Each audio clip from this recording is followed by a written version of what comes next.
Bom, então, pessoal, vamos dar início aqui, que já são 7h34, né? Então, boa noite a todos, obrigado pela presença da Mariane, do Wagner. A gente, aqui nesse ano, a gente começou uma série, né, que se chama Diálogo com Especialistas, onde a gente traz especialistas de um determinado setor da economia para falar sobre os impactos da tributação, da reforma tributária, né, sobre determinado setor. Pega aqui a minha colinha. Primeiro foi o Zé, da Vibra, né? Ele falou sobre os impactos da reforma tributária no setor de distribuição de combustíveis. O segundo encontro foi da Marta, da Merck, e ela falou sobre o setor farmacêutico. O terceiro foi o Bruno Fonte, da Petrobras, e aí, obviamente, ele falou sobre os impactos da reforma tributária no setor de óleo e gás. O quarto foi o Gustavo. O Gustavo falou, ele é da TIM, e falou sobre os impactos no setor de telecomunicações. E o último foi o Diogo Abdala, que ele falou, ele é da Globo, né? E, obviamente, ele falou sobre os impactos da reforma tributária no setor de comunicações. E agora nós temos o prazer, né, de estar com o Wagner aqui. O Wagner é um especialista varejo, a gente já teve oportunidade de trabalhar juntos durante alguns anos. E aí ele vai falar sobre os impactos da reforma tributária no setor de varejo. Vou fazer aqui uma breve apresentação do Wagner. Wagner Guimarães Bastos atua no varejo de alimentos há 15 anos e ocupo a posição de CFO da Casas Pedro. Varejo alimentar é referência em granel no Rio de Janeiro. Iniciou sua carreira na Deloitte, atuou por 15 anos no segmento de auditoria e consultoria, foi diretor da Ernst Young, da Grant Thornton e da BDO, atuando na prática de consultoria e auditoria tributária com grande experiência em planejamento tributário, transfer price, reestruturação, M&A e IPO. É administrador e contador, mestre em administração de empresas com MBA em finanças, é autor do livro Governança Corporativa em Empresas Familiares, um estudo do varejo de alimentos. Já conheço o Wagner, foi em 2009 que a gente se conheceu, então tem 16 anos. Eu já vou adiantar qual é o defeito do Wagner. O Wagner é tricolor, então esse é o único defeito que eu conheço dele. E a qualidade mais importante do Wagner é que ele é marido da Kátia, né? Já apelidada de Santa É Kátia, verdade. e pai do Breno e do Enzo. Boa noite, Wagner, seja bem-vindo. Boa noite, querido. Obrigado pelo convite. Obrigado, Mariana. Obrigado, Jansen.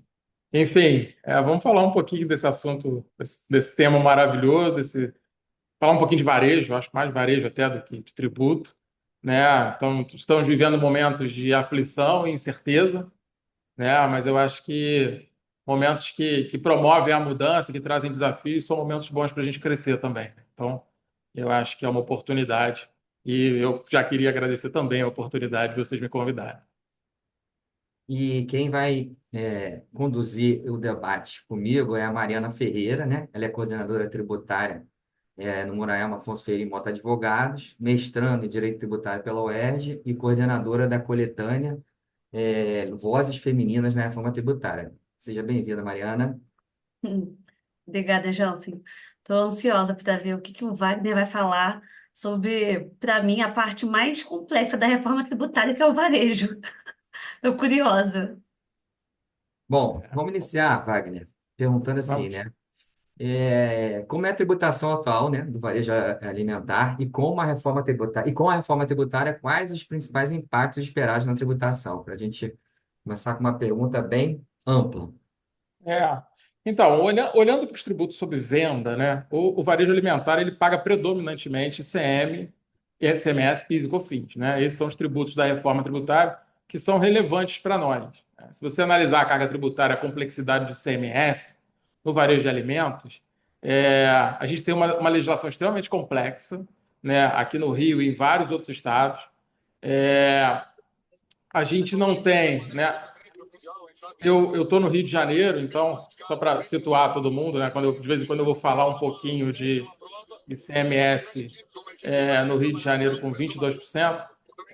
A gente não tem no Rio de Janeiro uma simplificação tributária, né? Como acontece em São Paulo, por exemplo. Então, a gente tem operações de apuração filial. Não tem, nós temos assim, operações interestaduais, ST, diversos regimes diferentes, de benefícios dentro e fora do Estado. Tem uma série de benefícios dúbios, né, entre os estados, que por conta da guerra fiscal. Enfim, a gente tem uma situação. Eu costumo brincar que o profissional do varejo, de fiscal do varejo, ele é um dos profissionais, dos melhores profissionais de mercado, não é puxando sardinha para o meu lado, não, mas quando você fala de fiscal, porque assim, todas as figuras fiscais possíveis e imagináveis, tirando aquelas muito específicas, tributação de óleo e gás, tributação de energia elétrica, enfim, você vai encontrar no varejo, né? Então, a gente tem um, um, um time, né? Um dia a dia muito pesado no varejo, né? A gente tem muito custo de compliance tributário, porque o tributo hoje ele é muito pesado na nossa estrutura toda de varejo, de price, né? Quando a gente olha para o PIS e COFINS, a situação do varejista também não é fácil, né? Porque, na verdade, o varejo ele sofre muito com a apropriação de créditos. Né? É importante lembrar que a legislação tributária ela foi toda feita para a indústria e para o serviço, então o comércio ele fica ali meio em um limbo tributário. Né? Se eu te perguntar agora o que é insumo para o comércio, é uma coisa muito mais difícil de você definir, eu tenho as minhas convicções, mas enfim, é muito mais difícil de você definir do que insumo para a indústria ou para o serviço.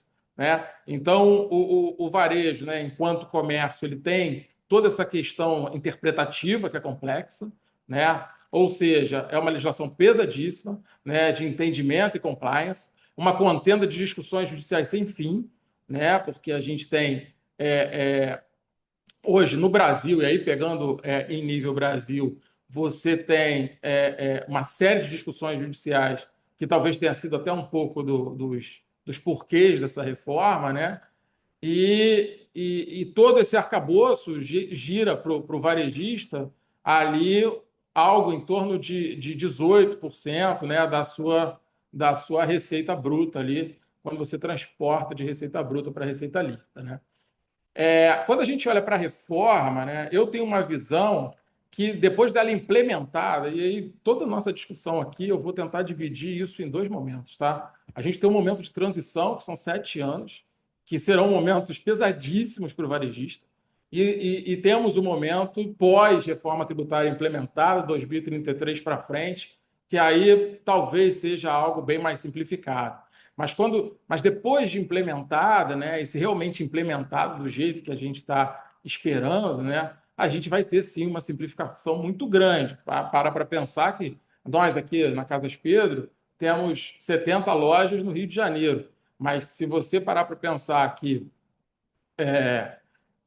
existem varejos que têm em todos os estados uma série de lojas, né, você tem toda uma complexidade estadual para poder tramitar a sua discussão tributária. Então, O Wagner, pensando. Oi. desculpa te interromper, as pessoas estão falando, né, que antes de melhorar vai piorar, né? Vai melhorar, mas antes de melhorar vai piorar. É exatamente esse o ponto, tá?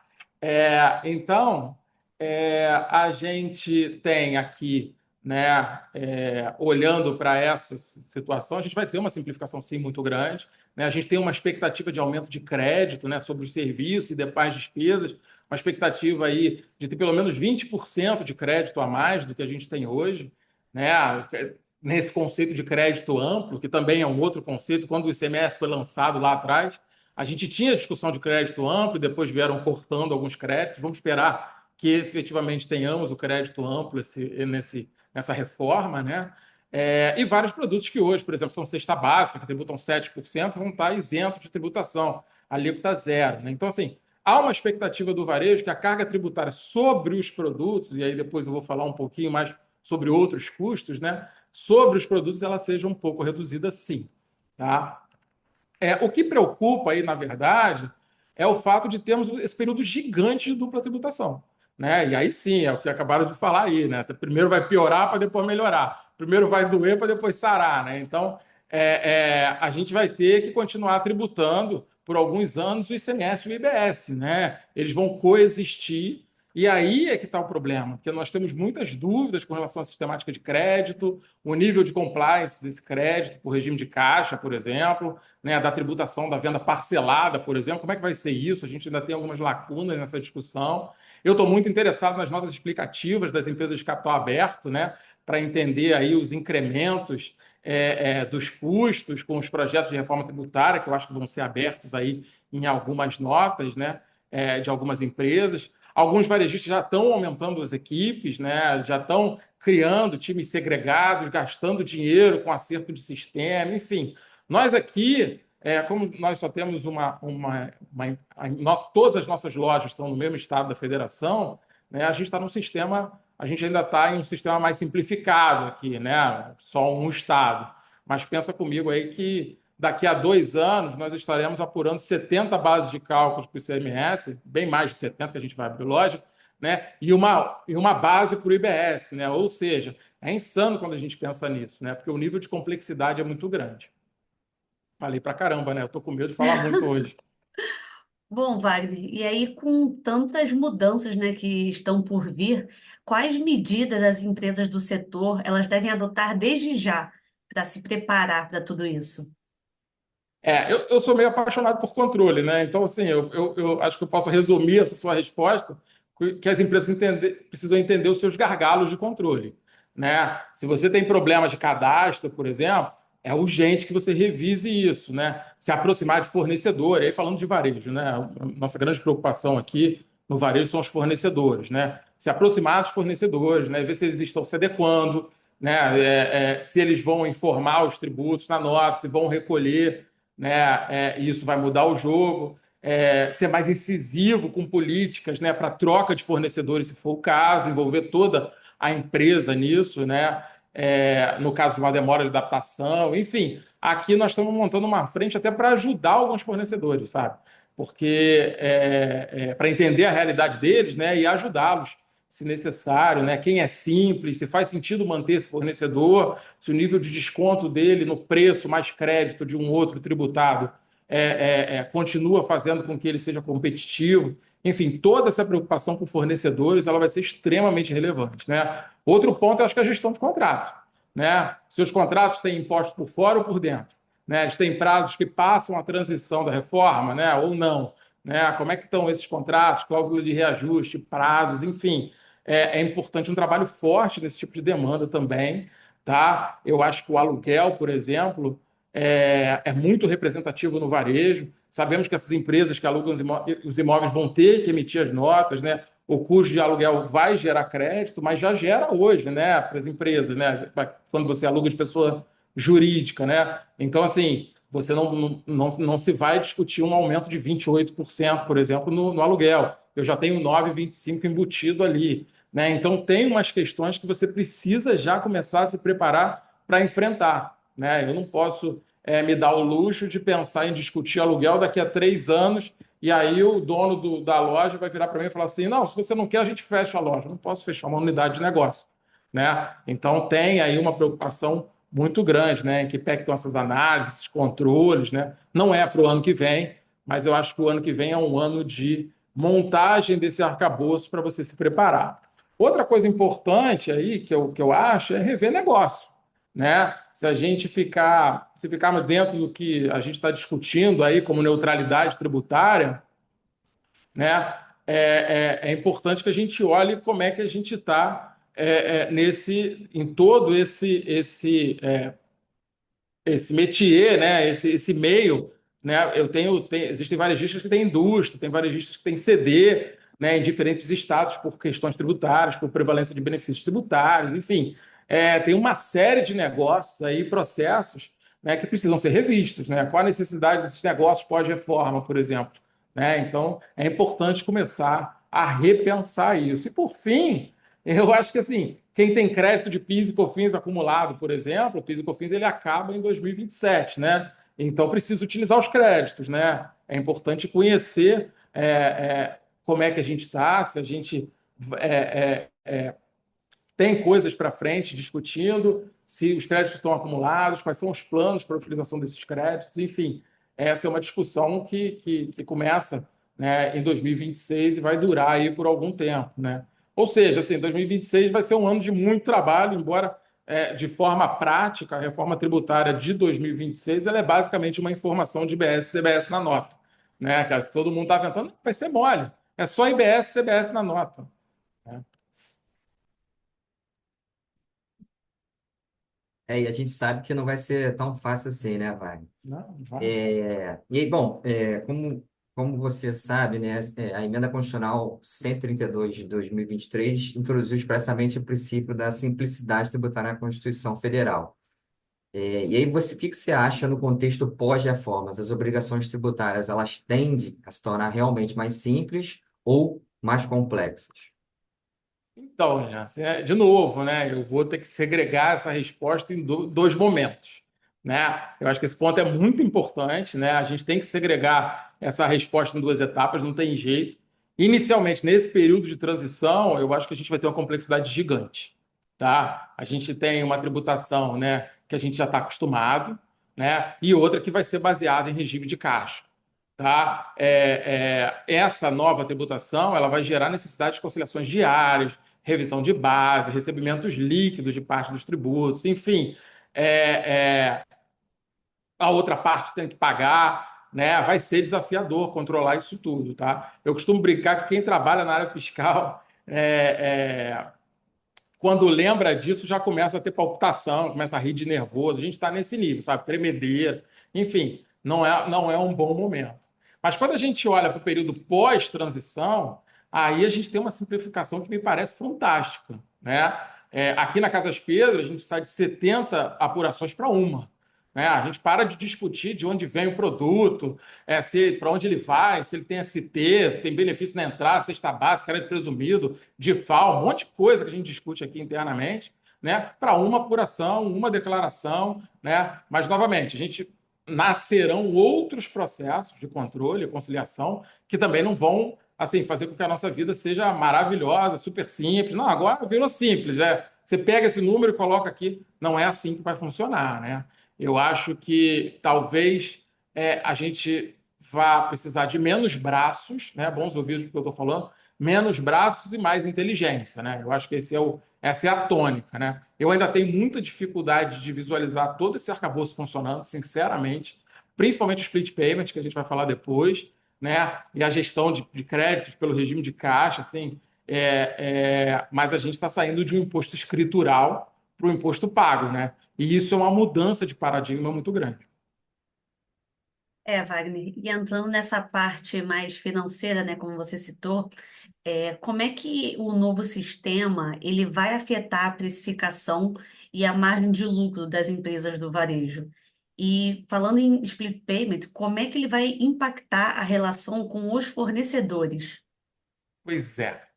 Esse, para mim, é o ponto mais sensível, assim, que quando você olha do ponto de vista no âmbito tributário, tá muito legal, tá super, super tranquilo de entender, mas quando você olha por uma lógica, né, de fluxo de caixa, de finanças, a coisa assusta um pouco, né? Eu acho que é um assunto complexo, né? Eu prevejo assim um achatamento na indústria e no serviço, tá? Eu acho que vai ter uma guerra de preços muito forte nessas negociações, né? E o varejo vai ficar no meio disso, tá? Imagina aqui comigo que o varejo bem administrado ele tem que comprar com o fornecedor para pagá-lo, assim, é, é, com mais dias do que eu recebo. Então, qual é a lógica do varejo, né? Eu compro o produto e tenho, sei lá, 45, 50, 60 dias para pagar esse produto, e aí eu vendo esse produto no máximo com cartão de crédito e recebo com 30. Ou seja, eu compro, eu vendo antes de pagar, né? Senão a gente não tem dinheiro para isso, né? A verdade é essa. O fornecedor, por sua vez, ele precisa receber para girar o negócio dele, né? Porque ele também vai ter uma série de custos que vão estar aumentados, né? Principalmente dos serviços, né? Que saem aí de um máximo de uma carga tributária, sei lá, de 15%. Se você pensar numa empresa de lucro real que presta serviço, ela paga ali 5% de ISS e 9,25% de PIS e COFINS, para 14,25%, né? 15% para 28%. Ou seja, o serviço ele vai ficar mais caro, né? Com isso, o fornecedor, e para o fornecedor ter crédito disso, ele também tem que pagar o serviço. Então, o fornecedor ele vai ter mais pressão por fazer mais caixa, dado que ele tem que pagar mais, né? E só tem uma forma de resolver, né? Qual é a forma que o fornecedor ele vai resolver isso, né? Ou ele vai discutir comigo menos dias para receber, né? Ou ele vai aumentar o preço, tá? Eu, particularmente, né, em todos os dois cenários, o varejo ele precisa compensar isso, né? Ou com custos financeiros ou com mais margem, tá? Então, assim, eu queria muito ser super positivo, né? Como eu tenho visto alguns colegas aí, mas quando você olha friamente, né, a conta tem que fechar, tá? Com relação ao split payment, eu acho que a gente já discutiu isso em N fóruns, assim, não vamos ficar explicando o que que é, mas eu continuo com a premissa que realmente eu não sei se a gente vai ter algo da forma como está sendo pintado, sabe? Eu acho que a gente tem uma complexidade muito grande para um país continental como o nosso.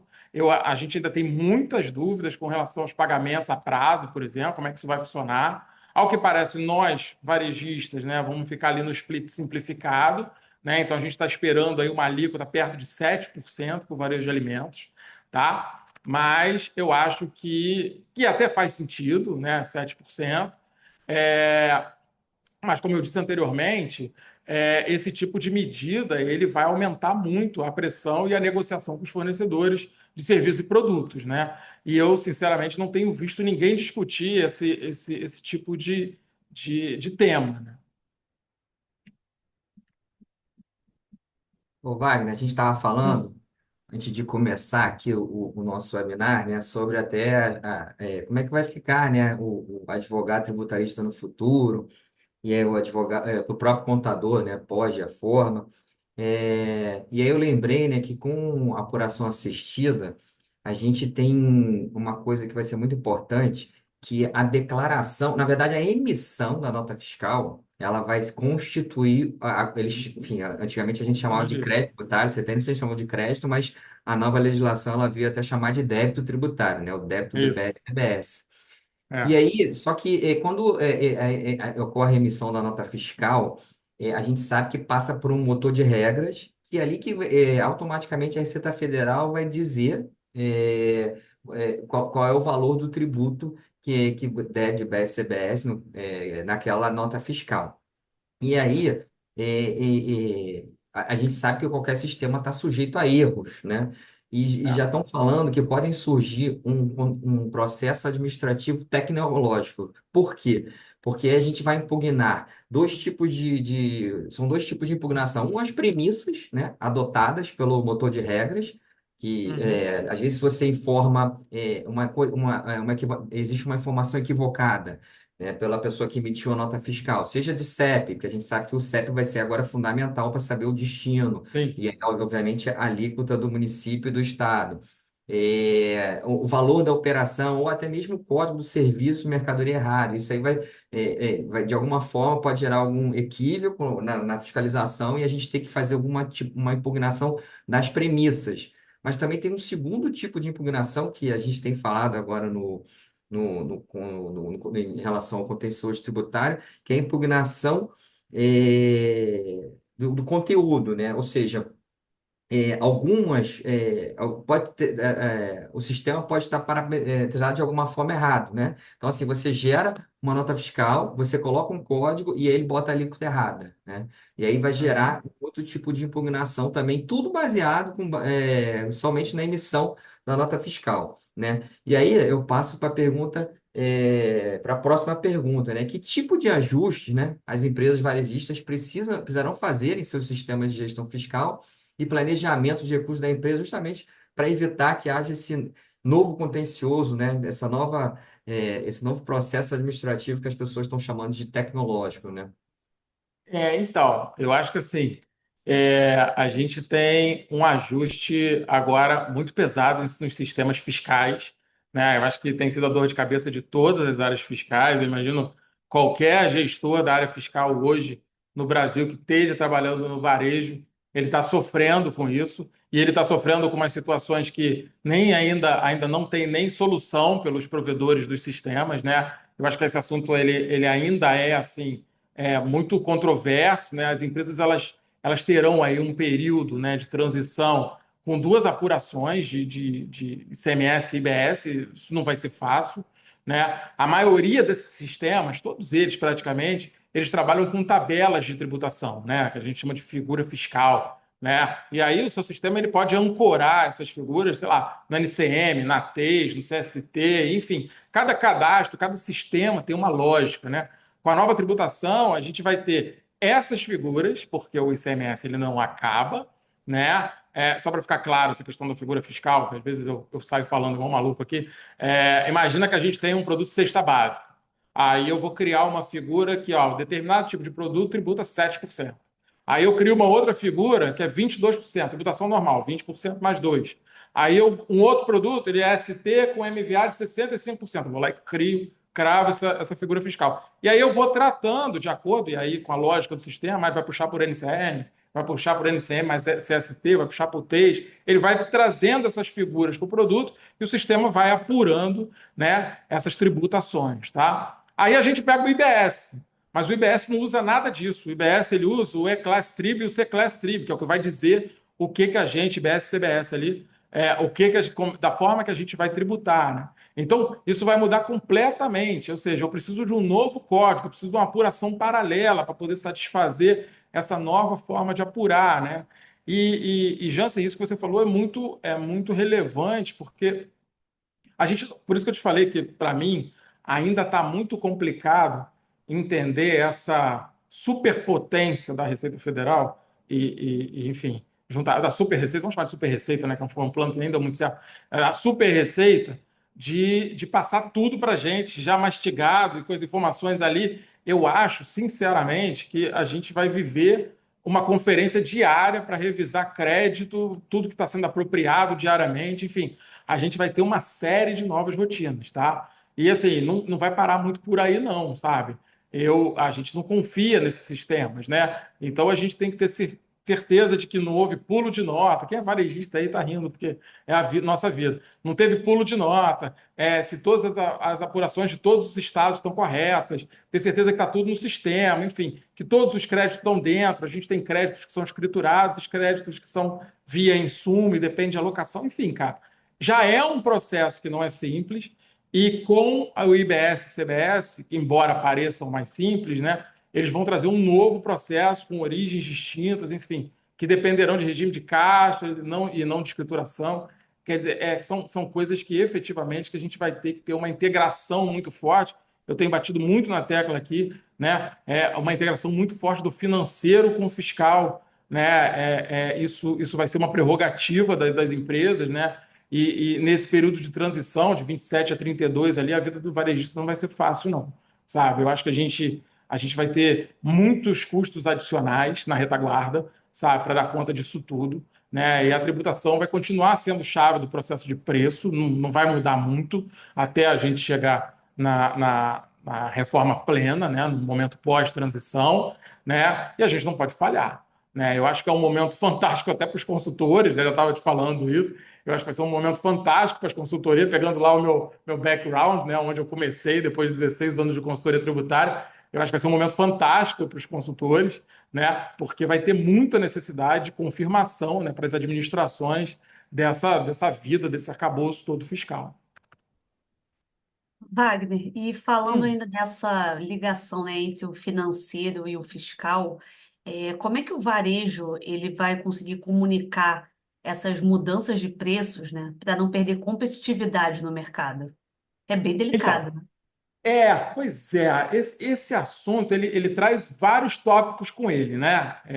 Eu acho que assim, o pricing ele ainda é uma incógnita, tá? Na minha cabeça, né? Como eu disse, a nossa expectativa, né, é de que a tributação efetiva do varejo caia.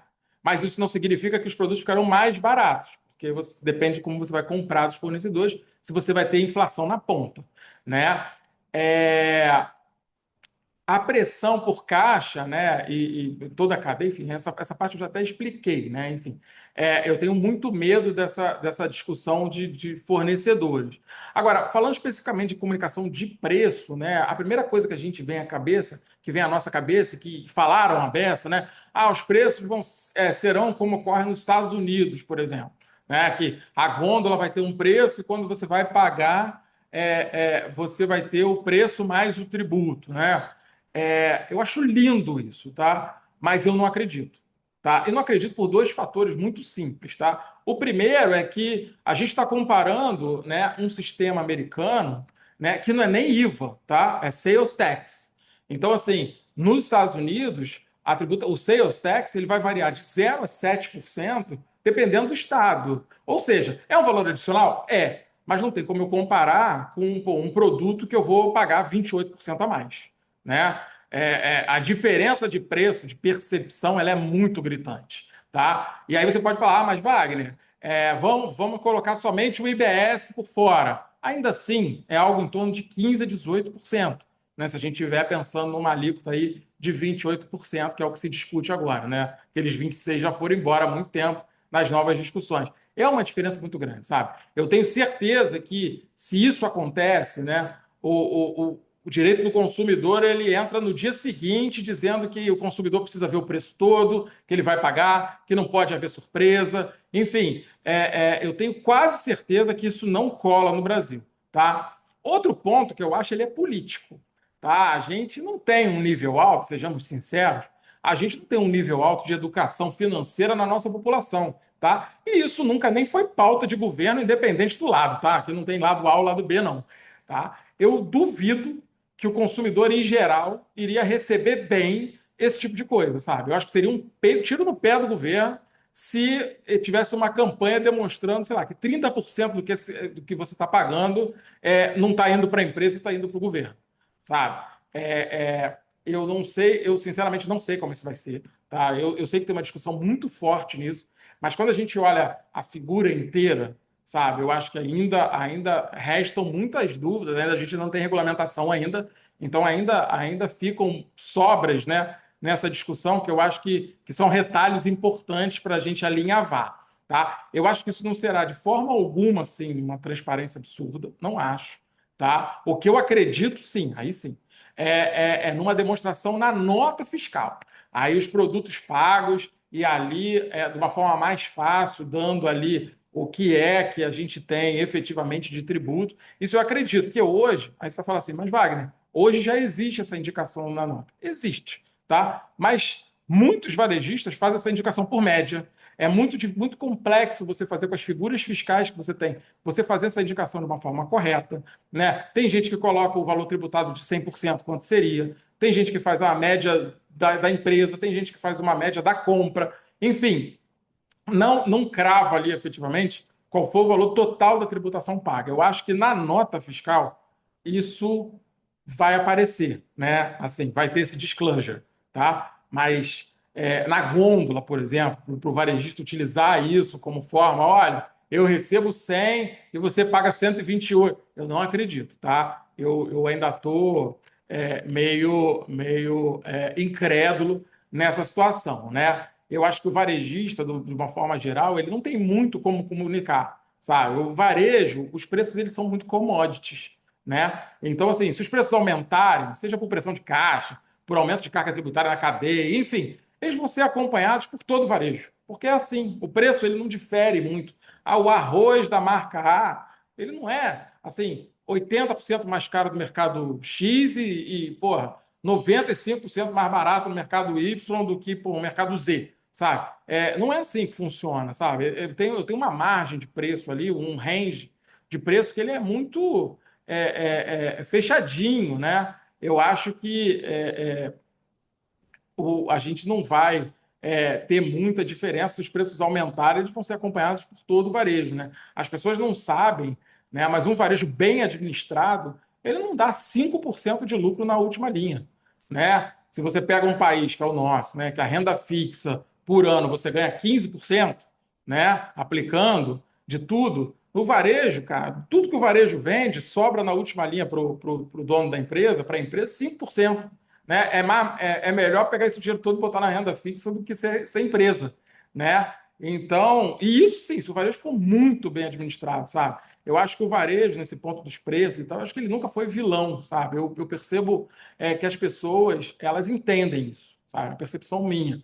né? Eu acho que o varejo ele tem várias qualidades. Se eu for falar de varejo aqui, a gente vai falar a noite inteira, né? O varejo é o primeiro emprego de muita gente, né? É um setor que emprega muito, dá oportunidade, valoriza as pessoas, né? O colaborador ele às vezes entra sem qualificação e ele pode chegar a gerente da loja, né? É um segmento de muito trabalho, é um segmento difícil, né? Mas nunca foi assim, vilão. Assim. A história dos varejistas brasileiros são lindas, assim. São famílias de imigrantes que começaram com o que dava para fazer e hoje tem redes maravilhosas. Né? É assim aqui na Casas Pedro, é assim nas outras empresas que eu trabalhei, eu assessorei. Né? Eu, particularmente, sou muito fã do varejo, sabe? Eu trabalhei em dois varejos de reverência e cuidava desse segmento quando fui consultor, né? E sou muito defensor desse segmento, né? Eu acho que é um desafio grande, é um desafio de pessoas, produto, loja, caixa, enfim, tributo. Mas hoje as nossas discussões elas estão girando muito em torno do que vai acontecer, né? E eu espero de verdade assim que isso tudo seja uma discussão muito minimizada depois de 2032, sabe? Mas eu acho que o varejo essa percepção de como é que vai ser, como é que você vai passar para o contribuinte o preço, né? Como é que você vai passar para o seu cliente o preço? Eu acho que vai depender muito do que eu vou ser obrigado a demonstrar para ele, né? Se eu for obrigado a demonstrar como é nos Estados Unidos, eu acho que para a gente é até bom, tá? Mas eu acho que não vai ser assim. Que bacana, Wagner. Eu também gosto muito de trabalhar com varejo, até porque, né, as nossas compras lá, né, na pessoa física sempre são feitas no varejo, né? E aí é legal você falar, lembrar essa questão aí o primeiro emprego de muita gente, né? Numa loja, no varejo, né? Isso é muito interessante. E aí a gente passa para a próxima pergunta, né? Se você acredita que a reforma tributária pode influenciar as decisões de expansão, né, e reposicionamento das lojas, né? Assim, de expansão, a gente está falando de mais emprego, aí, principalmente primeiro Aham. emprego, e pode influenciar também a escolha de fornecedores. Você acredita que haverá algum tipo de distorção após a reforma tributária nesses dois aspectos? Cara, eu acho. Esse ponto eu acho que cabe, assim, aquele princípio da neutralidade tributária, né? Que é um assunto novo e que, basicamente, para quem não está muito familiarizado, é que as decisões da companhia elas sejam pautadas por questões econômicas e não por questões tributárias, né? Eu acho que com a reforma tributária, né, e o princípio da neutralidade, eu acho que sim, né? A reforma tributária trará consigo, né, uma simplificação com uma uniformização nacional aí da tributação. Eu acho que isso sim, isso vai ser um facilitador, né, para todas as nossas discussões, principalmente em trabalhos de site location, né, que é você definir aonde que você vai colocar um CD, uma loja, enfim, abertura, né, os novos negócios. Não que a guerra fiscal vai acabar, mas eu acho que ela vai ficar muito ali presa a discussões de PTU, outros subsídios, assim, menores, assim, em âmbitos de prefeitura, né? O fato de não perdermos um tempo gigante, assim, revisando legislação de vários estados para escolher onde instalar uma unidade, eu acho que vai ser muito bom.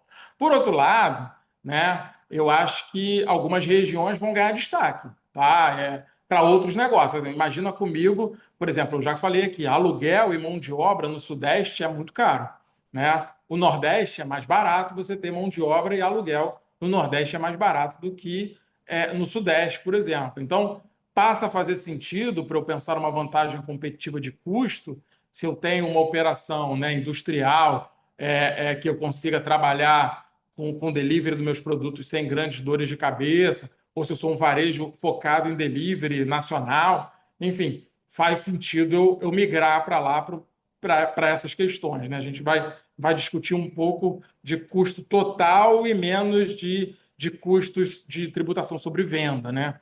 Eu acho que isso pode se acalorar um pouco mais, tá? Mas toda essa questão eu acho que ainda vai trazer é, é, algumas discussões hoje, né, nos nossos benefícios existentes, né, até o fim da transição. Vou te dar um exemplo de hoje, né, saiu agora do FOT, né? O Rio de Janeiro ele tem alguns benefícios do ICMS, né, voltado para a indústria, Rio Log, enfim, uma série de questões. Né? E aqui a gente paga o FOT. Para quem não é do Rio, o FOT é um fundo onde você paga 10% daquilo que você tem de benefício e você devolve para o Estado. Ou seja, você tem benefício de 90%. Né? É uma sobretaxa, né? Vai entender. A questão aqui é que, pô, até 2032 esses benefícios vão existir, né? E o Rio aprovou hoje um aumento escalonado do FOT, né? Que ele vai de 10%, né, para 20% para aqueles benefícios não onerosos e 18%, 18,18%, eu acho, para os outros benefícios e ele aumenta até 60% em 2032, ou seja, ele vai aumentando, escalonando, né? Eu vou aumentando forte para 2032, eu vou ter só 40% do meu benefício que eu teria hoje, né? Então, assim, eu acho que esses benefícios eles estão o governo está reduzindo esses benefícios, né? De uma forma muito abrupta. E quando eu olho para o lado aqui, né? Para mim é uma doideira, porque quando eu olho para o lado eu tenho o Espírito Santo, que tem o Compete, por exemplo, né? Que continua normal, né? Então, assim, eu tenho vários amigos, a gente está conversando com várias pessoas que vão efetivamente, agora eles vão ter que refazer a conta, porque a norma mudou um pouquinho, era 30%, passou para 20%, enfim, mudou um pouquinho esse escalonamento de perda do FOT, mas tem várias empresas, indústrias que já estão pensando o seguinte, desplugar no Rio e plugar a indústria no Espírito Santo. Tem um fornecedor nosso aqui que falou, cara, a gente está discutindo isso, é papo de 200, 250, 300 milhões de reais de diferença, né, em plugar lá no Rio Grande, no Espírito Santo. Então, assim, a pergunta que eu faço é, tá, beleza, acabou, né? Acabaram todos os benefícios, chegamos em 2033, essas empresas voltam para o Rio? Não voltam, né? Então, eu acho que a simplificação, toda essa discussão pós é, reforma, né, após 33, elas efetivamente elas vão estar mais vão estar reduzidas. Aí é uma discussão muito de custo e mercado, que deveria ser a discussão, né? Qual é a discussão que eu vou ter? Eu quero estar perto do meu mercado consumidor ou não? Eu tenho condição de estar próximo do meu mercado ou eu consigo trabalhar de longe, né? E os custos de operacionalização disso, né? Eu acho que essa vai ser mais a discussão pós-reforma.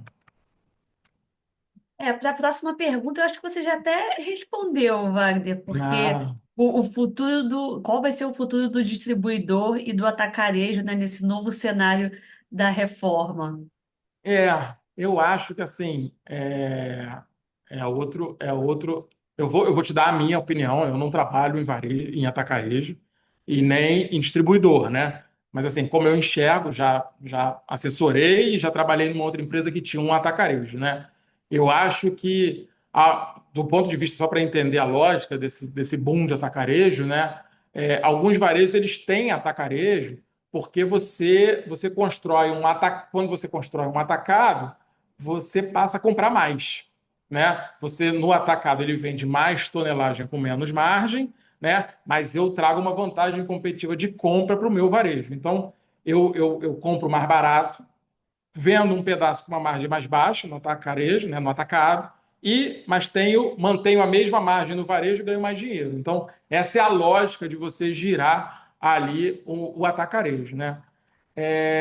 A distribuição ela já goza de uns benefícios que fazem esse segmento ser extremamente competitivo, né? Algumas vezes, o produto ST dentro do Rio de Janeiro, é preferível você comprar de um distribuidor, por causa do Rio Log, do que você comprar direto da indústria, né? Então, com o fim desses benefícios, eu acho que o distribuidor ele vai estar muito olhando para como é hoje, né? Ele vai estar reduzido ali a uma clientela que não compra uma quantidade necessária para uma quantidade mínima que a indústria entregue para ele, né? Então, eu tenho uma padaria só e eu não posso comprar, sei lá, um pallet de leite. Eu tenho que comprar aos pouquinhos. Aí eu vou buscar um distribuidor porque eu não posso comprar direto da indústria. E a outra clientela da distribuição, e aí, pô, dando muita piruada aqui, porque não é meu métier, né? Mas a outra clientela são aquelas empresas também menores que fazem o distribuidor de CD. Né? Ele não tem uma estrutura de CD e ele usa o distribuidor vai mandando para ele, ele vai comprando conforme as necessidades, vai puxando a carga conforme a necessidade. Né? Do outro lado, quando você olha para o atacarejo, né, que tem esse nome, né, por causa dessa operação de atacado para pessoa jurídica e de varejo para as pessoas físicas, né, esse segmento eu acho que ele vai ter preços, porque ele compra uma quantidade maior, uma margem saudável, vindo do varejo, né? E isso pode fazer com que ele brigue muito e com mais força com o distribuidor, né? Hoje, os atacareiros eles perdem muito do distribuidor por causa do Rio Log, né? Mas sem o Rio Log, eu acho que vai ser muito complicado para o distribuidor, né? Ele vai sofrer um achatamento de mercado aí, uma redução aí de fatia de mercado aí por pressão de preço que venha do atacado, tá?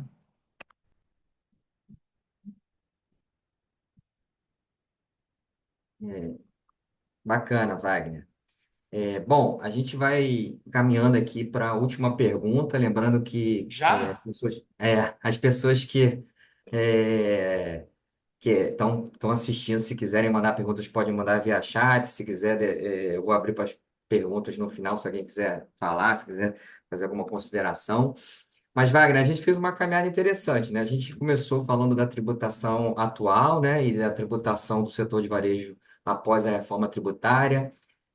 Falamos sobre as medidas que o setor já pode ir tomando para se adaptar à implementação da reforma. Comentamos se as obrigações acessórias vão ficar mais simples ou mais complexas. Falamos da precificação, né, e da margem de lucro. Eventuais ajustes no sistema que serão necessários para as empresas, né, do varejo. A questão se haverá ou não perda de competitividade após a implementação do IBS-CBS, até em relação à abertura, ao reposicionamento de lojas e fornecedores. Agora foi falado da questão do distribuidor e do atacarejo. Eu sempre tive tenho uma curiosidade muito grande de saber como é que vai ser o futuro, né, dessas duas figuras, né, que foram, principalmente distribuidor, né, como você falou, né, foram pessoas É, criadas, né, que se aproveitam, assim, se aproveitam no bom sentido, né, que utilizam, né, a estrutura é, tributária prerrogativa. para, né, melhorar os seus negócios, otimizar os seus negócios, as margens, e com isso faz com que elas tenham bastante espaço, né, atualmente, mas talvez isso não seja uma realidade no futuro, vamos ver. E aí a gente chega no final perguntando, né? A gente viu tudo isso, né? Tudo isso ligado ao varejo, né? Quais são os principais pontos ainda, né? Que a reforma tributária está sendo discutida? Hoje saiu até um comunicado falando como é que vai ser a partir do conjunto da Receita Federal e do Comitê Gestor, falando como é que vai ser Uhum. 2026. Mas quais são os principais pontos, na sua opinião, que ainda geram, né, insegurança ou dúvidas, né? Assim, se pudesse listar alguns, né? Você já falou alguns, mas se pudesse listar É, alguns que geram dúvidas quanto à aplicação prática, quais seriam? eu poderia responder tudo, né? Porque, brincadeira à parte aí, né? Lembra que eu falei que a gente tá rindo de nervoso, cara? É isso, tá? Não vou te mentir, não. Mas acho que o que gera, assim, segurança, né, é a questão de como serão essas conciliações todas, esses novos processos que serão criados, né, juntando financeiro e fiscal, né, como o mercado vai se comportar com relação aos preços, sabe? Eu tenho muita preocupação com relação a isso, ao fluxo de caixa, né? Mas essa questão do mercado é um pouco mais para frente, né? Assim, a partir de 27, acho que preocupam as conciliações, né? Já em 27 acaba PIS e COFINS e entra CBS, né? Existem preocupações com o split payment. A gente tem ainda está esperando ainda chegarem essas regulamentações, né? Principalmente com esse creditamento dos serviços, que é pelo regime de caixa, né? Muita gente fala assim: ah, Wagner, mas a gente mudou lá atrás, a gente mudou de PIS e COFINS não cumulativo para cumulativo para não cumulativo nas empresas de lucro real. Maravilha. Foram as leis 10.637 e 10.833. Mas a gente teve uma curva de aprendizado onde o tributo, né, a gente estava no mesmo tributo, sendo apurado de uma forma diferente, mas com créditos que não eram escriturais, mas muito próximo do como a gente apurava o ICMS, né, que eram baseados em escrituração, né? Então, assim, é totalmente diferente, né? Em 2027, nós vamos ter o tributo escritural e um outro não, sabe? E isso assusta, né? Porque a gente começa a diminuir a carga de um para aumentar a carga do outro, né? Além disso, assim, todos os varejos, eu tenho certeza que se tem gente do varejo assistindo a gente aqui, ele vai concordar comigo.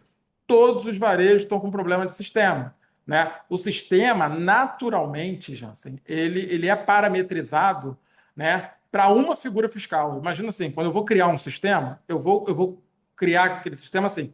A tributação desse sistema só pode ser uma. Eu não posso ter duas tributações do mesmo produto. Então, quando eu cravo ali uma figura fiscal, é essa figura fiscal que o sistema vai utilizar, né? Então, aqui no nosso agora, a gente tem, no nosso sistema aqui, a gente chama ele de TEIS, onde tem essa figura fiscal, né? Você coloca ali a figura fiscal e ele faz todas as amarrações, né? Apura os impostos sobre o produto, enfim, de acordo com a LCM, a CST, essas coisas todas, fecha a apuração e vai. Aí, com a transição, a gente tem a figura fiscal antiga e agora tem uma nova figura fiscal. E elas vão ter que coexistir na mesma nota fiscal, né? Ontem saiu até um normativo dizendo que as notas não serão validadas, né? Mas os sistemas não estão conseguindo fazer duas tributações distintas no mesmo produto. Está todo mundo sofrendo com isso, né? Tá uma loucura, assim. Todo mundo. Hoje eu liguei para uma amiga querida do varejo e ela falou: vai, né? Não sai. Assim. Quando pega um produto que tenha base reduzida, então ferrou, sabe? Não sai nenhum nem outro. Então, assim, a gente tem que resolver esse problema, essa celeuma, né? Eu acho que as preocupações atuais elas estão muito ligadas ao sistema, né? E aos controles aí de fornecedores, enfim, começar a preparar, começar a se aproximar, né? Nos meus controles chaves, aluguel, fornecimento de produtos, né? Começar a se aproximar dessas pessoas para começar a entender como é que vai ser essa vida depois do início da reforma. Maravilha, Wagner.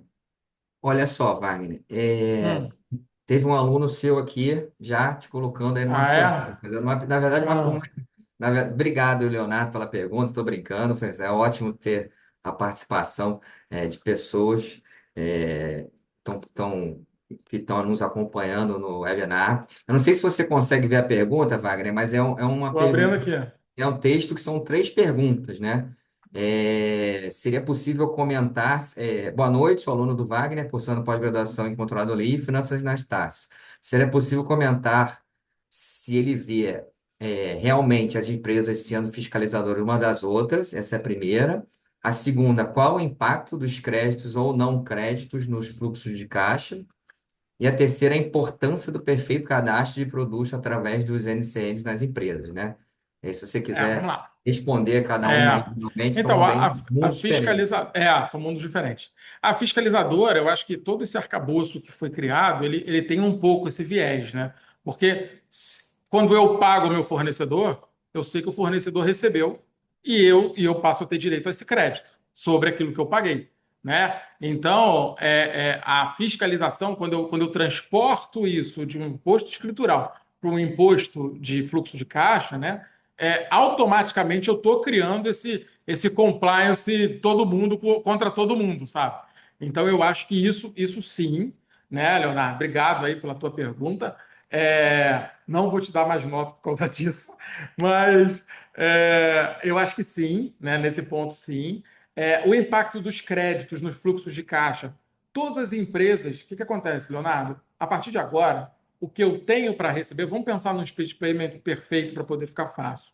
Aquilo que eu tenho para receber, eu recebo líquido, tá? E eu tenho que pagar o meu fornecedor um valor super avaliado, principalmente de serviço, porque o serviço vai estar mais caro, ou seja, eu tenho que pagar mais para ele, e um pedaço disso vem para mim com crédito. Quando a gente olha para essa realidade, né, eu tenho uma pressão para pagar logo a ele e ter meu crédito, tá? Ele tem uma pressão para receber logo, para pagar o fornecedor dele, que também aumentou, né? E aí a gente vai discutir o quê? Olha, eu não posso mais te dar tantos dias de prazo para você me pagar. Porque a minha pressão de pagar os meus fornecedores ela aumentou. Eu acho que esse que é o cerne da questão, né? Quando o meu fornecedor de serviço ele fica mais caro, quando os meus fornecedores na cadeia eles ficam mais caros, eu tenho que pagar mais dinheiro para eles. Eu tenho um caixa, né? Se eu tenho que pagar mais dinheiro para eles, eu tenho que receber mais rápido do que eu tenho para receber. E o que eu tenho para receber, ele vai estar líquido dos impostos da entrada. Então eu também vou receber menos. Por isso que eu tenho uma pressão para poder alavancar isso, né? Se isso acontece, o que eu faço? Eu tenho duas saídas. Ou eu vou receber mais dinheiro, porque eu vou aumentar o preço, né? Eu vou gerar uma inflação de preço, ou eu vou diminuir o prazo de pagamento, tá? Então talvez, ainda bem que você me deu a oportunidade de explicar, porque talvez eu tenha falado muito rápido lá na hora que eu falei sobre isso. essa é uma preocupação que a gente tem, né? Por quê? Porque o varejo ele está achatado nesse meio, né? O varejo, quando a gente olha para a lógica do varejo, o varejo ele está achatado ali, né? A gente financia a operação por ciclos financeiros, mas assim, você financia a operação porque você tem muita coisa importada, porque você, né? O correto, né? A CNTP deveria ser eu ter ali um prazo de pagar maior do que um prazo de receber, uma vez que eu recebo tudo que é débito e dinheiro um dia útil, no dia seguinte está na minha conta, e tudo que é crédito é 30 dias. Né? Então, assim, essa que é a pressão. Agora, a última pergunta que você fez foi a importância do cadastro dos produtos através dos NCMs. Então, a nossa preocupação com o cadastro, o que acontece? Se os cadastros não estiverem corretos, a gente pode ter problema de validação da nota na saída, entendeu? E aí, se eu tenho um problema na saída, essas notas vão ser validadas. Ontem saiu uma norma dizendo que não vai validar agora, mas elas vão ser validadas. Então, eu tenho que aquele normativo que a gente tinha de figura fiscal, de CST e tal, agora muda para o que a gente chama de E-Class Trib, né? Que é a nova classificação tributária, vamos chamar assim, né? A nova classificação tributária. Essa classificação tributária ela vai dizer se aquele produto, né, para fins de IBS, se ele é isento, se ele tem 60% de redução, se ele tributa a alíquota cheia, é isso que ele vai falar. E isso tem que casar com o NCM, senão rejeita. Já tem um site que está disponível para você fazer essas simulações, que você vê claramente, ele errou, deu problema. Então, assim, é muito importante. O varejo, o cadastro sempre foi o calcanhar de Aquiles do varejo. Né? A gente agora está tendo vários produtos que estão saindo da ST. Aí você tem que mudar 250 milhões de cadastro. Né? Então, assim, quando você, no varejo, é o seguinte: se você não acompanha a legislação tributária diariamente, você perde, assim, 4, 5 dias para se ajustar, às vezes você perde uma grana de crédito ou de tributação a menor que você poderia ter, entendeu? Então, o cadastro ele sempre foi, né, a gente aqui é meio fanático com o cadastro. O cadastro sempre foi fanatismo no varejo, né? E o NCM ele não vai conseguir fugir muito disso, não. Beleza. Bom, tem uma pergunta aqui, onde posso Isso é para assistir vocês. os outros debates. Eles estão no nosso, Evane, né? Eles estão no nosso canal do YouTube, né? Do canal do escritório, que é Mafmi Advogados. Bom, chegamos aqui 8h30. Ô, Wagner, só fazer uma última pergunta aqui que eu Hum. até esqueci, né? A gente nem combinou, Ah, mas você faz parte do grupo dos otimistas ou dos pessimistas em relação à reforma tributária? cara, eu acho que tem muita coisa boa na reforma tributária. Eu acho que a gente é um país de dimensões continentais. E eu acho que a gente chegou num momento onde isso tem que ser encarado e enfrentado de forma mais séria, tá? E o momento é agora. A gente tem, falei, né? A gente tem quase um PIB de discussão de créditos, a gente tem uma série de lacunas na legislação tributária. Então, eu acho sim que a gente precisa discutir isso de uma forma mais séria. O que me incomoda é você não ter partido por uma simplificação total, né? Ou seja, você não ter partido para fazer um tributo só, sabe? E aí você continuar ali, o governo federal não divide as contribuições, sabe? Os impostos, a gente vai ter uma guerra aí entre prefeituras e estados, né? A gente ainda tem uma discussão muito pesada entre todas essas questões e você vê que havia necessidade de uma reforma. Essa reforma ela está sendo feita, é muito melhor do que um ICMS que a gente tem e mais a loucura do ISS, né? Mas eu acho que poderia ter sido melhor. Mas infelizmente você vê que as pessoas não querem abrir mão do seu quinhão, não querem discutir isso de uma forma mais ampla, né? Eu acho que tem pontos positivos. O split payment, para mim, ele ainda é uma realidade que no imaginário ele parece muito legal, mas split payment perfeito, tem 4 países no mundo só que fazem, todos os países têm dimensões estaduais, se a gente for comparar com o Brasil, né? O maior país que faz split payment é a Itália, para pouquíssimas operações, não é para toda a apuração da Itália. Então, assim, eu ainda tenho algumas preocupações com isso, mas eu acho que é um arcabouço interessante. Eu acho que vai ficar muito. O que eu queria, ô, Jansen, sendo muito sincero, eu trabalho num varejo gigante. Eu trabalho numa empresa que é muito séria. Eu trabalho numa empresa que não dá R$ 1 para fiscal, que pô, não emite, não vende nada sem nota. Então, assim, se eu conseguir colocar todos os varejistas na formalidade, para mim é maravilhoso. Então, assim, tudo que você vai me discutir, que vai discutir comigo, que vai dificultar sonegação e fazer com que eu consiga competir no mercado em pé de igualdade, cara, eu sou melhor. Então eu vou para essa briga, sabe? Mas o que me preocupa é que o Brasil é muito grande, entendeu? Eu particularmente ainda tenho um pouco de dificuldade, embora eu veja muita coisa boa nessa discussão, eu ainda tenho um pouco de dificuldade de enxergar isso tudo funcionando a pleno vapor, sabe? Eu acho que o governo ele vai fazer muito do que ele fez com o SPED. Ele vai terceirizar para a gente a fiscalização, para a gente o controle. Eu vou ter mais necessidade todo dia olhar e de contestar e de mandar, porra, nota fiscal em algum lugar para poder ele me dar o crédito, e, sabe? Eu acho, e aí é um pouquinho de pessimismo, né? Eu acho que vai sobrar para a área fiscal virar fiscal do governo, sabe? Maravilha, pessoal. Maravilha, Wagner. Bom, a gente já completou, aqui, já ultrapassamos a nossa hora, nosso tempo regulamentar. Mariana Quero, estava preocupada se não ia dar 1 hora. né, ia dar certinho se não fosse a minha última pergunta aí. Hum.